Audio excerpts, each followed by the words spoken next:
तो आज की इस वीडियो में अपन बात करेंगे जो 10th क्लास का जो दूसरा पार्ट है ज्यामिति वाला। उसमें जो चैप्टर है 10 से लगाकर 13 के बीच, उसमें एक बड़ा क्वेश्चन आता है आपके 6 नंबर का। ठीक है, अब पिछले चार जो 6 नंबर का आपके क्वेश्चन आया था वो आया था आपके 13वें चैप्टर में से।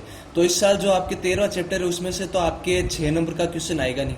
तो बाकी आपके बच्चे क्या है 10वां 11वां 12वां। ठीक है, अब देखिए 10वें चैप्टर में जो मैंने आपको बताया था कि 3 नंबर के क्वेश्चन है, हो सकता है वो भी 6 नंबर में आ जाए। जैसे प्रमेय 10.6 के मध्यिकाएं 2:1 में विभाजित होती है, ऐसे सवाल। तो जो आपने वो तैयार किए हैं ना, जो मैंने वीडियो तैयार कराया है, उसमें से कोई 6 नंबर का क्वेश्चन भी आ सकता है। अब देखिए जो चैप्टर 11 है उसमें आपको क्या पढ़ना है, अगर आप इंपॉर्टेंट पढ़ना चाहते हो तो जैसे 11.2 में आप 9वां क्वेश्चन ले लीजिए, और 11.2 के जो पहले एग्जाम्पल 5 है वो ले लीजिए। दोनों एक जैसे, ये दोनों में कुछ फर्क नहीं है, एक दूसरे के विपरीत है। 11.3 में 13वां क्वेश्चन ले लीजिए। 11.4 में जो उदाहरण है उसके पहले 10वां और 7वां ले लीजिए। और उसके अलावा जो प्रमेय है वो प्रमेय आपको लेने, एक तो थेल्स प्रमेय आपको मिलाना है जो 11.1 है, बोधायन प्रमेय आपको करना है, और समरूप त्रिभुजों का क्षेत्रफलों का अनुपात ऐसा है कि अगर दो त्रिभुज समरूप हो तो उनके क्षेत्रफलों का अनुपात उनके संगत भुजाओं के वर्गों के समानुपाती होता है। अब देखिए थेल्स प्रमेय और समरूप ये जो प्रमेय है उसके ऊपर एक एक नंबर के छोटे सवाल है जो 11.1 के पहले और 11.4 के पहले है, वो आपको तैयार करनी है 1 नंबर के। और एक जो बोधायन प्रमेय पे जो क्वेश्चन दे रखे हैं वो क्वेश्चन भी आपको करने हैं, मैं देखूंगा इसमें कवर करा दूंगा अगर होंगे तो पहले यहाँ पर अपन करते हैं 11.2 का क्वेश्चन। अब ये देखिए क्वेश्चन क्या है, मैंने क्वेश्चन थोड़ा लिखना मैं भूल गया, आप देख लीजिए। ये 11.2 का है, ये एग्जाम्पल है।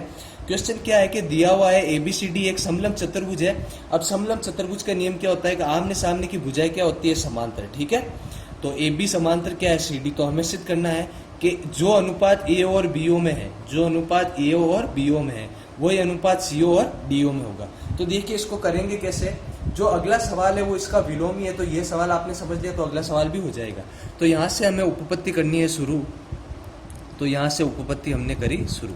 हमें क्या करना है, 2 लेने हैं। देखो ये आपके क्वेश्चन 2 तरीके के हो सकता है, या फिर तो आप इससे करिए थेल्स प्रमेय से। ठीक है, थेल्स प्रमेय के करने के लिए आपको रचना करनी पड़ेगी जैसे एग्जाम्पल में दिया हुआ, और मैं आपको एक इजी ट्रिक बता रहा हूँ, एक इजी आपको सॉल्यूशन बता रहा हूँ, उससे आप करोगे तो सवाल छोटा हो जाएगा और जल्दी हो जाएगा। ठीक है, थेल्स प्रमेय वाला भी मैं करा दूंगा, लेकिन पहले मैं वो जो इजी आपके पड़ेगा वो वाला मैं करवा देता हूँ, इससे सवाल छोटा हो जाएगा।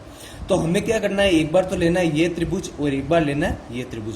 इन दोनों त्रिभुजों का हमें क्या करना है, समरूप। अगर त्रिभुज समरूप है तो नियम क्या होता है, 2 त्रिभुज अगर समरूप है तो उनके संगत भुजाएं क्या होती है, समानुपाती। तो हमारे पास ये सीधा सीधा आ जाएगा। तो 2 त्रिभुज हमें कौन सा लेना है, एक तो AOB, एक तो त्रिभुज हमें लेना है AOB, और दूसरा त्रिभुज हमें लेना है ये COD, दूसरा हमें लेना है COD। अब इन दोनों में देखो क्या क्या बराबर है, ध्यान से सुनना। 2 रेखाएं समांतर, एक तिरछी रेखा इसको काट रही है, तो एक कोण तो इस तरफ का, एक कोण इस तरफ का होता है बराबर। ये क्या कहलाता है, एकांतर कोण। क्या कहलाता है, एकांतर कोण। अगर आपको नाम लिखना नहीं आता, वैसे तो इसका पूरा नाम क्या होगा, DCO, और इसका नाम क्या हो गया, BAO।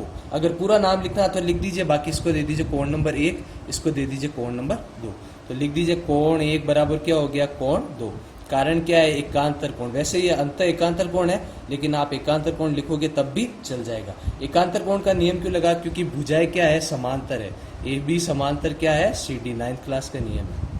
देखो 2 रेखाएं समांतर, एक तिरछी रेखा काटी, तो एक कोण इस तरफ का, एक कोण इस तरफ का। वापस 2 रेखाएं समांतर, ये तिरछी रेखा काट रही है, तो एक कोण इस तरफ का, एक कोण इस तरफ का, क्या हो गया, बराबर। पूरा नाम लिखना है तो CDO, इसका हो जाएगा ABO, और अगर नहीं लिखना आता नाम तो कोण 3 और कोण 4 लिख दो।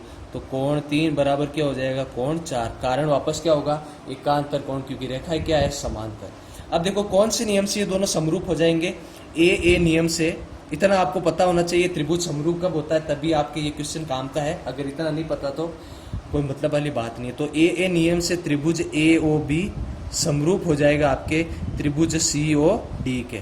अब नियम क्या होता है, अगर त्रिभुज है समरूप तो त्रिभुज की संगत भुजाएं क्या होती है, समानुपाती। मतलब AO के संगत भुजा कौन सी होगी, आपके CO, तो AO बटा CO बराबर। और अगर OB लोगे तो इसके संगत भुजा कौन सी हो जाएगी, OD, तो OB बटा क्या हो जाएगी, आपके OD। ठीक है, ये मैंने लिख दिया, देखिए नीचे। इसको लोगे तो इसके संगत क्या आएगी, CO, OB लोगे तो इसके संगत क्या आएगी, OD। अब देखो हमें सिद्ध क्या करना है, हमें लाना है AO बटा BO, और यहाँ क्या आ रहा है, AO बटा CO। CO को तो लाना है आपको ऊपर और BO को लाना है आपको नीचे, लेकिन ये दोनों उल्टा आ रहे। तो क्या करेंगे, पहले तो करो वज्र गुणा इन दोनों का, पहले इन दोनों का क्या कर लो, वज्र गुणा। ऐसे AO को करो DO से गुणा और OB को करो आप CO से गुणा। अब ध्यान रखिए हमें सिर्फ क्या करना है, AO के नीचे हमें क्या लाना है, BO। तो देखो AO का AO, ये OB है गुणे में, OB बोलो या BO बोलो, गुणे वाली संख्या इधर आई किस में हो जाएगी, भाग में। तो क्या हो गया, AO बटा क्या हो गया आपके BO। फिर देखो CO के नीचे क्या लाना है, DO, ये रहा CO का CO, DO है गुणे में, इधर आए किस में हो जाएगा, भाग में। तो ये हो गया सिद्ध, ठीक है ना। यहाँ पर ये इतनी क्या हो गया आपके सिद्ध। दूसरा सवाल देखिए इसी का उल्टा है, तो इसी के पास में मैं करवा देता हूँ। देखिए दूसरा क्वेश्चन क्या है, जो अगला क्वेश्चन है वो पहले क्वेश्चन का एकदम उल्टा है। थोड़ा ध्यान से देखिए आपको समझ में आएगा। पहले सवाल में तो क्या दिया हुआ था कि रेखाएं समांतर थी, तो हमें ये सिद्ध करना था। अब की बार इसका उल्टा दिया हुआ है, ये तो दिया हुआ है, ये तो हमें सवाल में दिया हुआ है कि ये क्या है, बराबर। तो हमें सिद्ध क्या करना है, भुजाएं क्या होगी, समांतर। तो देखो अब नियम क्या होता है आपके कि अगर रेखाएं हो समांतर तब तो एकांतर कोण क्या होता है, बराबर। अपन ने करा रेखाएं समांतर थी तो एकांतर कोण क्या करती है, बराबर। अगर अपन पहले ही एकांतर कोण बराबर कर दे तो रेखाएं क्या हो जाएगी, समांतर। उल्टा होता है भाई, रेखाएं समांतर तो एकांतर कोण संगत कोण बराबर। आप पहले एकांतर कोण संगत कोण बराबर कर दो तो रेखाएं क्या हो जाएगी, समांतर। तो चाहे तो ये वाले दो कोण बराबर करो, चाहे ये वाले दो कोण बराबर करो, कर दिया तो आपकी रेखाएं क्या हो जाएगी, समांतर। क्योंकि एक कोण इस तरफ का, एक कोण इस तरफ का, क्या कहलाता है, एकांतर कोण। तो चाहे तो 3 4 बराबर करो, चाहे तो 1 2। अब अपन करेंगे क्या, जो अपन ने पहले क्वेश्चन में करा था, इन दोनों त्रिभुजों को समरूप करा था, वो का वही करना। तो दो त्रिभुज कौन से लेंगे अपन, एक तो त्रिभुज AOB, ठीक है, वो दूसरा त्रिभुज अपन ने कौन सा लिया था, COD से। देखो पहले तो रेखाएं समांतर थी तो हमने दो कोण बराबर कर दिया, 3 4 और 1 2। अब की बार रेखाएं समांतर नहीं है लेकिन भुजाएं समानुपाती दे रखी है। देखो हमें इन दोनों में भुजाएं समानुपाती करनी है, तो संगत भुजाएं कौन कौन सी होती है, ध्यान रखिए। AO के संगत भुजा आपके कौन सी आएगी, CO, ठीक है। AO के नीचे क्या आना चाहिए, CO, और OB के नीचे क्या आना चाहिए, DO। लेकिन यहाँ उल्टा है, AO के नीचे आ रहा है BO और CO के नीचे क्या आ रहा है, DO। तो इसको बराबर करने के लिए हम क्या करेंगे, वज्र गुणा करेंगे। ऐसे देखो AO बट्टा क्या दिया हुआ है आपके BO और CO बट्टा क्या दिया हुआ है आपको DO। आपको AO के नीचे लाना है CO, तो वज्र गुणा कर दो। ऐसे क्या हो जाएगा आपके AO इंटू DO बराबर क्या हो जाएगा, CO इंटू DO। अब देखो AO के संगत भुजा कौन सी है, CO, तो AO के नीचे हमें क्या लेके आना है, CO, ये आ गया, ठीक है। और OB के संगत भुजा कौन सी है, OD। तो देखिए यहाँ पर लिखने में मैंने गलती कर दी, यहाँ पे OB आएगा है ना, CO को OB से गुणा करोगे तो OB।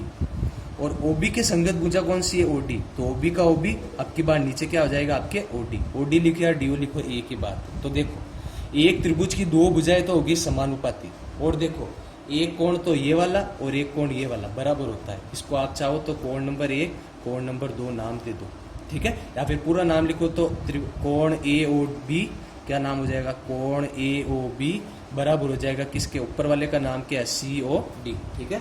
चित्र में ऊपर देखिए इसका नाम क्या है, COD।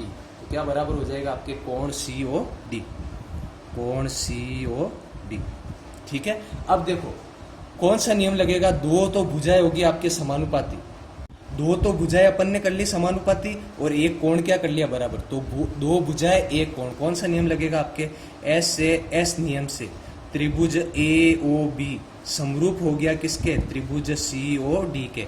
अब त्रिभुज समरूप है तो संगत भुजाएं तो समानुपाती और संगत कोण क्या होता है, बराबर। ये कोण A बराबर हो जाएगा कोण C के, कोण O बराबर हो जाएगा कोण O के, कोण B बराबर हो जाएगा कोण D के। देखिए पहले वाले त्रिभुज का तो कोण A, AOB का कोण A, ये रहा कोण A, ठीक है, और COD का कोण C, ये रहा कोण C। इसका पूरा नाम लिखोगे तो क्या होगा, आप ऐसे भी लिख सकते हो, कोण A बराबर कोण C सीधा, और पूरा नाम लिखना तो OAB क्या लिखोगे, कोण OAB बराबर हो जाएगा किसके, इसके कोण C के, ये वाला, तो नाम क्या हो जाएगा DCO, या फिर इसको उससे भी लिख सकते हो OCB, तो कोण OCB के। अब ध्यान रखना, ध्यान से सुनना, पहले रेखाएं समांतर थी तो ये और के कोण बराबर होता था।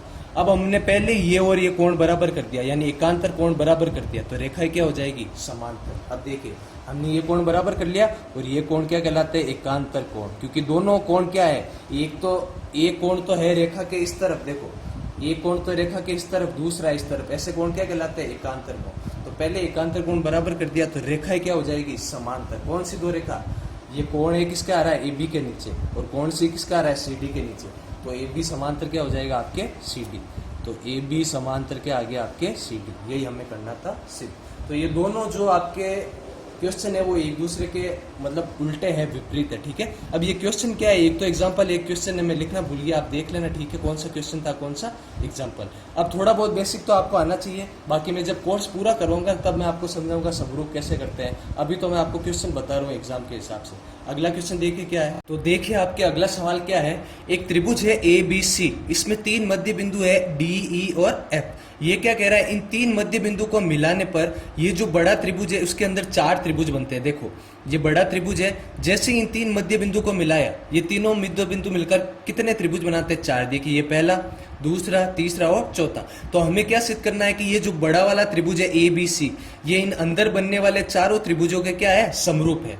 देखिए नाम कैसे लिखना आपको चारों त्रिभुजों का, हमें सिद्ध करना है कि त्रिभुज ABC समरूप है अंदर बनने वाले चारों त्रिभुजों के। तो नाम कैसे लिखना है, देखो ABC, अपन ने कोने से नाम लिखना शुरू करा, फिर B और C। अब ये वाला त्रिभुज, इसका भी ऐसे लेना है, कोने से नाम लिखना शुरू कीजिए, AD और E। तो ये रहा ADF, सॉरी यहाँ पर E है तो ये हो गया E, तो AD और E। दूसरा कौन सा आपके, ये वाला देखिए, कोने से शुरू कीजिए, तो इसका नाम क्या हो गया, BFD। मैंने नाम गलत लिख दिया, यहाँ पर आपके F होगा और यहाँ पर आपके क्या होगा, E होगा। तो पहले का नाम क्या हो गया, ADF है ना, दूसरे का नाम क्या हो गया आपके BED, कोने से शुरू करना है। तीसरे का नाम क्या हो गया, CFE, और चौथे का नाम क्या हो जाएगा, EF और D, कोने से शुरू करना है। तो हमें सिद्ध करना है ये जो त्रिभुज ABC है, ये अंदर बनने वाले चारों त्रिभुज ADF, BED, CFE और EFD के क्या है, समरूप है। ये हमें करना है सिद्ध। तो देखो कैसे करेंगे, सबसे पहले ध्यान से देखिए, हमें लेना है बड़ा वाला त्रिभुज। पहले इधर देखिए, हमें एक बार लेना है बड़ा वाला त्रिभुज जिसका नाम क्या है, ABC। अपन बड़ा वाला त्रिभुज ले रहे हैं ABC, ये पूरा बड़ा त्रिभुज। देखिए इस त्रिभुज में D और F क्या है, मध्य बिंदु है। D और F क्या है, मध्य बिंदु। ये मध्य बिंदु क्यों है, क्योंकि ये सवाल में दिया हुआ है, ठीक है ना। अब देखिए नियम क्या होता है कि मध्य बिंदु से मिलकर बनने वाली रेखा सामने वाली रेखा के समांतर भी होती है और सामने वाली रेखा की आधी भी होती है। मतलब मध्य बिंदु से मिलकर कौन सी रेखा बनी है, DF रेखा। तो ये DF रेखा सामने वाली रेखा कौन सी है, BC के समांतर भी होगी, और ये DF रेखा सामने वाली भुजा की आधी भी होगी, 1/2 BC ये भी होगी, ठीक है। अब देखिए यहाँ से आप क्या करें, ये जो BC गुणे में है इसको इधर भेज दी तो क्या होगा, भाग में हो जाएगा ये। तो DF/BC आपके क्या हो गया, 1/2। मतलब कहने का मतलब है, आप आधा ऐसे भी लिख सकते हो, DF बराबर 1/2 BC। या फिर देखो DF किसकी आधी है, BC की, तो DF लिखा ऊपर, जिसकी आधी है उसको नीचे लिखा BC, और बराबर 1/2, ठीक है ना। अब देखिए ध्यान से, वापस हमें क्या लेना है, ध्यान से इस त्रिभुज को वापस देखिए ध्यान से। ये जो हमने त्रिभुज लिया ना ABC, इसमें मध्य बिंदु को मिला है तो DF रेखा बनी है। अब देखो इस त्रिभुज में 2 त्रिभुज बन रहे हैं आपके, एक तो बड़ा वाला ABC और एक छोटा त्रिभुज बन रहा है ADF। तो यही त्रिभुज हमें लेने हैं और इन दोनों को क्या करना है, समरूप, ठीक है। तो देखिए अब यहां से अपन कर रहे हैं उपपत्ति शुरू। इसी चित्र को आप ध्यान से देखिए, इस चित्र में 2 त्रिभुज आपके बन रहे हैं। पहला तो है त्रिभुज ABC और दूसरा त्रिभुज आपके छोटा वाला ADF। इन दोनों त्रिभुजों को ध्यान से देखिएगा, 2 रेखाएं समांतर, एक तिरछी रेखा इसको काट रही है।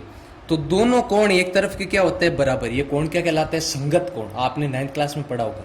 तो ये वाला कोण और ये वाला कोण क्या हो जाएगा, बराबर। इसका पूरा नाम लिखना है तो ADF, इसका पूरा नाम लिखना है तो ABC, बाकी कोण 1 और कोण 2 लिख दीजिए ऐसे। कोण 1 बराबर क्या है, कोण 2, ठीक है ना। कोण 1, और अगर पूरा लिखना है आपको तो पूरा मैं बता देता हूँ, इसका नाम होगा ADF बराबर, इसका पूरा नाम क्या है, ABC से। ये क्यों बराबर हुए, एकांतर कोण की वजह से। वैसे तो ये अंत एकांतर कोण है, लेकिन आप एकांतर कोण लिखोगे तब भी आपके सही है। और एकांतर कोण का नियम क्यों लगा, क्योंकि रेखाएं क्या है, समांतर है। ये DF समांतर क्या है, BC। DF समांतर क्या है, BC, इसलिए लगा। तो एक तो अपन ने कोण बराबर कर दिया। एक देखिए इस त्रिभुज ABC में भी आ रहा है कोण A और इस त्रिभुज ADF में भी आ रहा है कोण A। तो कोण A बराबर कोण A क्या हो गया, आपके उभयनिष्ठ कोण हो गया। ये आपके क्या हो गया, उभयनिष्ठ कोण। ये आपके हो गया उभयनिष्ठ कोण। तो देखिए आपको अगर त्रिभुज को समरूप करना है तो 2 कोण ही बराबर कर दीजिए, वो काफी है। तो AA नियम से त्रिभुज ABC समरूप हो जाएगा आपके त्रिभुज ADF के, ठीक है। अब देखिए त्रिभुज ABC समरूप हो गया त्रिभुज ADF के, तो पहला वाला तो अपने हो गया सॉल्व, ठीक है। दूसरा देखिए, पहले मैंने मध्य बिंदु लिया DF, अब की बार में ले लीजिए मध्य बिंदु में ले लेता हूं E। तो एफ और ई को मिलाकर मैंने ये रेखा बनी, वापस ये रेखा इसके समांतर और आधी भी, तो ये और ये कोण बना बराबर हो जाएगा। तो अब की बार देखो इन मध्य बिंदु से मिलाकर कौन सा त्रिभुज बना आपके, ये वाला सी एफ ई। तो अब की बार त्रिभुज एबीसी के समरूप कौन सा हो जाएगा, सी एफ ई। ये आपको बार बार करने की जरूरत नहीं है, एक बार अपन ने कर लिया तो सीधा क्या लिखेंगे, इसी प्रकार, सीधा क्या लिखेंगे, इसी प्रकार। जैसे एडीएफ एबीसी के समरूप हुआ वैसे ही एबीसी के समरूप ये वाला त्रिभुज भी हो जाएगा जिसका नाम क्या है, सी एफ ई। और वापस एबीसी के समरूप और कौन सा त्रिभुज बचा है, ये वाला जिसका नाम अपन ने क्या लिखा था, बीईडी, ये भी हो जाएगा। क्यों, क्योंकि एक बार तो आप लोगे ये वाला, तो ये भुजा इसके समांतर, और उसके बाद इसको और इसको मिला देना आप, तो ये इसके और इसके समांतर, तो वापस ये जो है बीईडी इसके समांतर हो जाएगा एबीसी के। लेकिन बार बार आपने को लिखने की जरूरत नहीं है, एक बार आपने लिखा फिर इसी प्रकार लीजिए। अब देखिए ये वाला, ध्यान से चित्र में देखिए, इस वाले त्रिभुज को, इस वाले त्रिभुज को और इस वाले त्रिभुज को मैंने एबीसी के समांतर कर दिया। पीछे कौन सा त्रिभुज बचा है, ये वाला त्रिभुज, ठीक है। तो एक बार ध्यान से देखिएगा, उसको समरूप करने के लिए अपन क्या करेंगे, इससे समरूप करने से पहले एक चीज आपको ध्यान रखना है। शुरू में अपन ने सिद्ध करा था कि डीएफ समांतर क्या है, बीसी, मध्य बिंदु प्रमेय से, और डीएफ क्या है, बीसी की आधी। इसको दे दीजिए आप समीकरण नंबर 1। अब इसको ध्यान से देखना, मैंने आपको क्या बताया, डीएफ क्या है, बीसी की आधी, ये रे डीएफ, ये बीसी की क्या है, आधी। समझ में आया। वैसे ही देखो अपन अगर डी लेंगे तो डी के सामने क्या आ रहा है, एसी, तो डी किसकी आधी होगी, एसी की। तो ऐसे लिख सकते हैं इसको, डीई आधी होगी एसी की, तो डी बट्टा एसी को कैसे लिख दिया, 1/2। समझ में आ गया। वैसे ही देखिए, ध्यान से देखना वापस, जब डीएफ लिया, डीएफ के सामने क्या आ रहा था, बीसी, तो क्या लिखा, डीएफ आधी है बीसी की। वैसे ही डी किसकी आधी होगी, एसी की, ठीक है, ये अपन ने लिख दिया। और वैसे ईएफ, ईएफ भुजा किसकी आधी होगी, एबी की। वैसे आप क्या लिखोगे, ईएफ भुजा किसकी आधी होगी, आपके एबी की। एबी की क्या हो जाएगी, आपके आधी, ठीक है, ये अपन ने लिखा। और शुरू में अपन ने क्या सिद्ध करा था कि डीएफ भुजा किसकी आधी है, आपके बीसी की, ठीक है ना। इसको आप दे दो समीकरण नंबर 2, इसको दे दो समीकरण नंबर 3, इसको दे दो आप समीकरण नंबर 4। देखो 3 त्रिभुज तो अपन ने समरूप कर लिए, 1, 2 और 3। लास्ट में कौन सा त्रिभुज बचा है, ईएफडी, ये रहा ईएफडी। तो ईएफडी और एबीसी को करना है हमें समांतर, समरूप करना है, ठीक है, सॉरी। तो दोनों त्रिभुज लीजिए, एक बार तो लेना आपको त्रिभुज ईएफडी, व दूसरी बार त्रिभुज लेना आपको एबीसी से, ये दोनों त्रिभुज लिए। अब देखिए समीकरण 2, 3 व 4 को ध्यान से देखिए, इसका मान भी किसके बराबर है, 1/2 के, सॉरी, इसका मान भी किसके बराबर है, 1/2 के, इसका मान भी 1/2 के, इसका मान भी 1/2 के, तीनों का मान 1/2 के बराबर है। तो तीनों ये भुजाएं, संगत भुजाएं बराबर होगी कि नहीं होगी, है ना। तो 2, 3, 4 से क्या होगा, ये जो तीनों भुजाएं हैं, डीएफ बटा बीसी बराबर हो जाएगी डीई बटा एसी बराबर हो जाएगा ईएफ बटा एपी के, ठीक है। 2, 3, 4 से अपन ने ये करा। अब इन भुजाओं को ध्यान से देखिए, ये भुजा और कुछ नहीं है, इन दोनों त्रिभुजों की क्या है, संगत भुजा है। जैसे देखिए डीएफ कहाँ पर आ रहा है, ये रहा आपके डीएफ, इसके संगत भुजा कौन सी होनी चाहिए, बीसी, तो ये रहा डीएफ बटा बीसी। डी कहाँ आ रहा है, ये रहा डी, इसके संगत भुजा कौन सी आ रही है, एसी, तो ये आ गई एसी। ईएफ कहाँ है, ये रहा ईएफ, ईएफ के संगत भुजा कौन सी होनी चाहिए, एबी। तो देखिए दोनों त्रिभुजों की 3 संगत भुजाएं होगी बराबर। अगर त्रिभुज की 3 संगत भुजाएं हो जाए बराबर, तो कौन से नियम से वो समरूप हो जाती है, एस एस नियम से त्रिभुज क्या हो जाते हैं, समरूप। तो एस एस नियम से त्रिभुज ईएफडी समरूप हो जाएगा त्रिभुज एबीसी के। यही अपन को सिद्ध करना था। 3 त्रिभुज तो अपन ने पहले ही समरूप कर दिए थे, ये पहला, दूसरा, तीसरा और ये चौथा। तो अपन ने सिद्ध कर दिया कि मध्य बिंदु से मिलकर बनने वाला त्रिभुज जो बड़े वाले त्रिभुज को 4 भागों में बांटता है, वो चारों त्रिभुज बड़े वाले त्रिभुज एबीसी के क्या होते हैं, समरूप होते हैं। ये एक इंपॉर्टेंट क्वेश्चन था जो मैंने आपको करवा दिया। अब अगला क्वेश्चन देखिए क्या है। तो आगे जो क्वेश्चन है वो अपन इसके पार्ट 2 में करेंगे। अभी देखूंगा, मैं थोड़ी देर बाद में डाल दूंगा, या फिर कल आपके मैथ्स के एग्जाम होने से पहले पहले मैं ये चैप्टर पूरा आपके डाल दूंगा, ठीक है। तो अभी के लिए आप पढ़िए और अपने दोस्तों के साथ इसे शेयर कीजिए। अगर आपको ये क्वेश्चन समझ में आए तो वीडियो को लाइक कीजिए, चैनल को सब्सक्राइब कीजिए, ठीक है ना। और अगले वीडियो का थोड़ा वेट कीजिए, जल्दी ही मैं डाल दूंगा।